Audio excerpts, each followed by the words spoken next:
Hi, movie friends. Welcome to the channel where we love to talk about movies. Here today, we're going to talk about Smile 2. I just got back from seeing it in the theater, so let's dive on in. So, I'll start off with just my general recommendation on the film, no spoilers or anything like that, and then I'll let you know when we get into kind of the open discussion on the film. And yeah, overall, again, This is for my letter grades. I take kind of it's a subjective approach for me. So I think objectively, uh, in general, I'm not the biggest fan of horror. It's not a I don't love feeling stressed. It's not a I know like that's kind of the whole point is to feel scared and like the adrenaline and that sort of a thing, but it's not something in and of itself that I like. So usually for a horror film, it needs to kind of do more than just be scary for me to appreciate it. So I think like objectively, if for people who do like that sort of a feeling, I think it's probably a B and it would be a good movie. But for me, it's kind of graded down on a curve, just given my general uh, not as being disposed to horror. So for me, it was okay.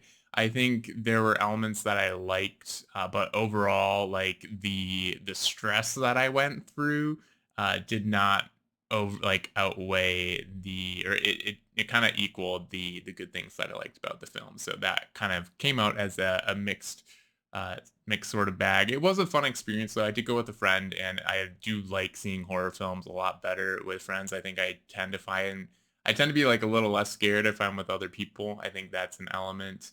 And so I think it did help to like I did enjoy the film a lot more because of that.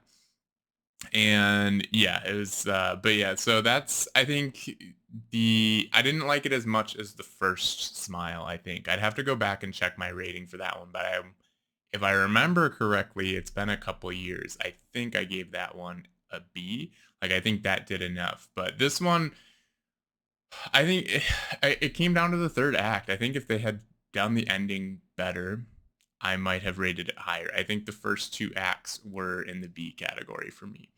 But with that, though, I think we'll jump into an open discussion on it. So if you don't want to know anything other than kind of general recommendation, I think yeah, maybe like if you're similar to me, then hopefully my recommendation is useful. Otherwise, I can just kind of theorize what fans of horror actually like and if you would think it's a good movie if you are a fan of scary movies. But it definitely has some good jump scares. I think it definitely made me feel uncomfortable and that sort of a thing at different points. So I think it does its job as a film and it gets what it's going for. But yeah, now we'll jump into spoilers. If you don't want to know anything more beyond that, feel free to come back and join the discussion once you've seen the film.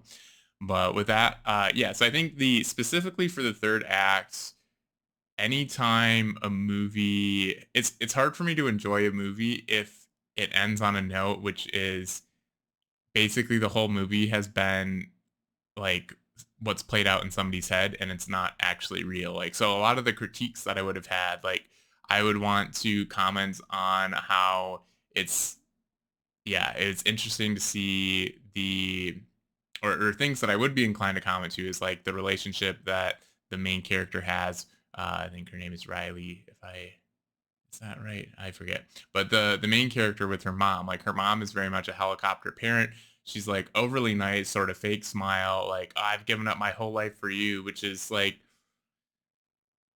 kind of true, but also you're doing it for yourself in a way because you're finding fulfillment in, your children's success. And so it's like it does come back to you and it's not purely selfless. But like that whole conversation that maybe gave the mom a little bit of depth after being just kind of like a stereotypical like helicopter hovering parent was apparently just all a hallucination. And so I'm like, well, I can't like I feel like it's not even it makes the whole like their relationship not all that interesting because I'm like I don't even know how much of what we saw for their interactions was real because come the end of the film apparently it was all in her head. So it's when movies do that, yeah, that was kind of a big turnoff for how it ended. I liked if I could like ignore the fact that the whole movie is up in her head and like what we got was real for the first two acts. I liked what we got. I thought it was, I think it's a really interesting story to show somebody who's recovering from drugs and alcohol to then suffer from possession by a spirit, or whatever you want to call this thing. Like, yeah, nobody's going to believe her. They're just going to think she's on drugs. And I thought that was a really interesting sort of perspective to take on this sort of a film. Like, I haven't seen a film do that before. I haven't seen too much horror, so maybe it's been done, but it was new for me. And that's all like undermined by the fact that it was all in her head at the end of the day. Like, so, like, were her interactions with other people who are like, are you actually recover, like, not giving her the benefit of the doubt because she is a recovering addict. I don't think they use that term. So, but yeah, like, for lack of a better word, the but yeah, I think that was the main part of the film that I found interesting, and I don't even know if that was real.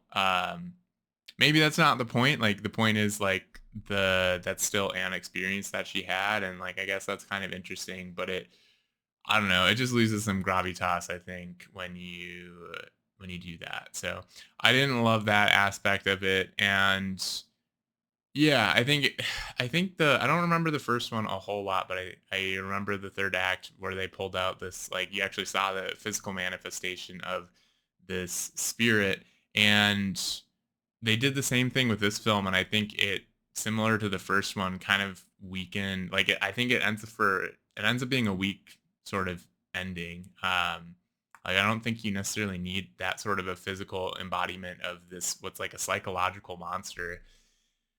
And yeah, again, I think it made for a kind of a weak ending here. But let's see. Other things that I liked, well, I mean, I thought it was interesting until we found out that it was all in her head, like her relationship with her best friend.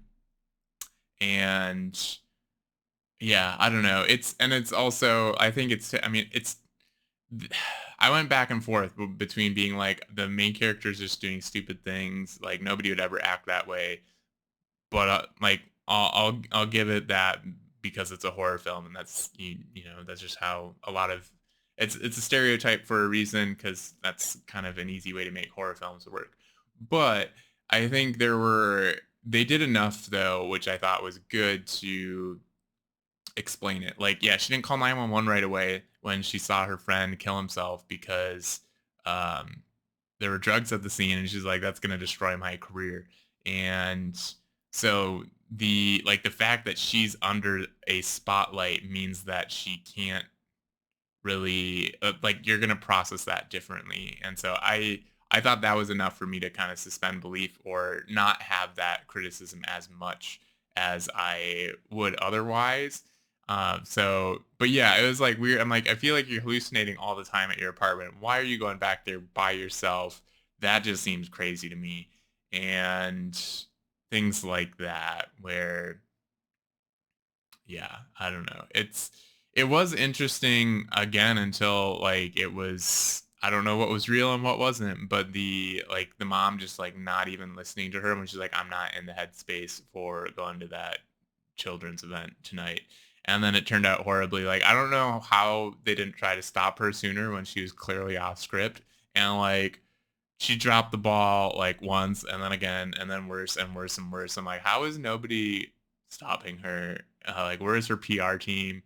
I Yeah, I don't know. So, but there again, like, that's not the point of horror films, and so I try not to be too critical. I think, yeah, there's definitely some interest. Like, I like the idea there. I think one aspect I liked was, I forget the actor's name and the character's name. Maybe it's Morris, I think is his character's name, but he's Talb from House. I'm like, I like in my head having this be, because he's like, I think he said he's an ER nurse in this. I'm like, ooh, this could actually be like a branch of the House universe. In some other life, Talb comes and tries to put an end to this monster. But I think Talb could have been part of the hallucination as well. Like, she really didn't have hope. It was just kind of dangled in front of her and then taken away.